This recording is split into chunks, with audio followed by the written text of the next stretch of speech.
Are you looking for a way to travel for free? We wish you had more time and less chores. If so, you can make it possible through help exchanges, and this series shows you exactly how from start to finish, As a host, and as a volunteer. so why do we let strangers live with us? We value time more than money, and honestly, I was spending way too much time on chores. So a friend told us all about help exchanges, and with a little bit of convincing from Vaughan, we thought, why not? So we've hosted over 50 people now. Some stayed a month and some stayed longer. They bring energy and new perspectives and a helping hand. And we wanted to meet people from all over the world so that when we travelled, we could experience life in their world. And why would I travel just to do some chores? I didn't just want to travel, I wanted to live somewhere for a while. When I found out about help exchanges, it felt like a way to really experience a place, meet people, try new things, and save thousands on accommodation. So this is why we do it. For the experience and stretching the travel budget. And for a helping hand.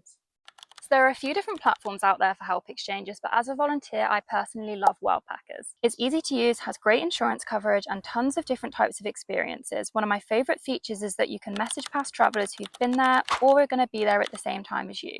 It really helps you understand what the vibe is before you commit to it. We started out using HelpX and then we've moved to Worldpackers, and now we've just started using the Hosting Buddy app. But there's a lot of platforms you can use, so you just got to find something that works for you.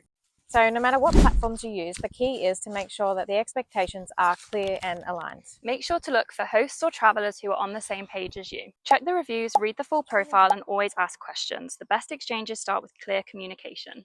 Finding the right people is honestly the most important part of a good exchange. I always read the full host profile and look for a few key things: how they describe the accommodation, whether they explain what a day looks like, and how detailed and consistent their reviews are. You also have to look at the things that you're expected to do and the perks that you're offered in return. It has to feel like a fair trade for your help. If there's anything you're unsure about, just reach out and ask. The best host will always be willing to clarify things. The same goes for us as hosts. It's not just about getting help, it's about finding someone who fits your space and lifestyle. Everyone has different priorities. For us, we look for people with references or experience that match what we need, and a level of English that allows for easy communication. So we have a little screening process. We send over a few questions to understand why they want to come, and if we feel like it's a good match, we set up a video call. That way we get a sense of their personality and value before confirming anything.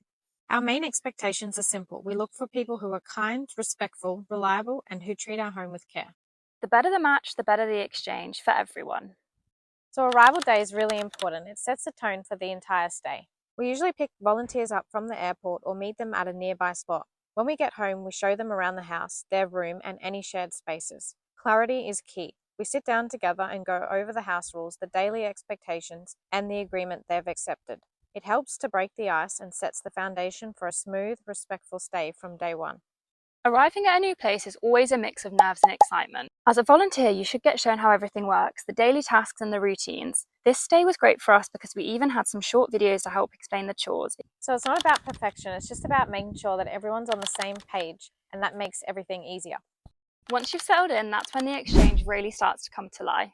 So it's not just about the chores, it's about sharing our home and making meaningful connections. On our days off, we love taking our volunteers on little adventures. It's a great way to get to know each other and to show them our beautiful home. We also try to do weekly dinners together, especially when our guests cook food from their country. It's one of our favourite parts of the exchange. As a volunteer, you get to explore a place more deeply than you would as a tourist. You're not just passing through, you're part of a household and you're living with locals, which means you get the best tips for where to go and what to see. It's those everyday moments, the meals, the chats, the routines that really make the exchange. It's so sad when it's time for a volunteer to leave, probably one of the hardest part of the exchange. It really feels like saying goodbye to a friend. We always keep in touch with many of our volunteers. Some have become lifelong friends, and we've even visited a few in their home countries, which has been such an amazing and special experience.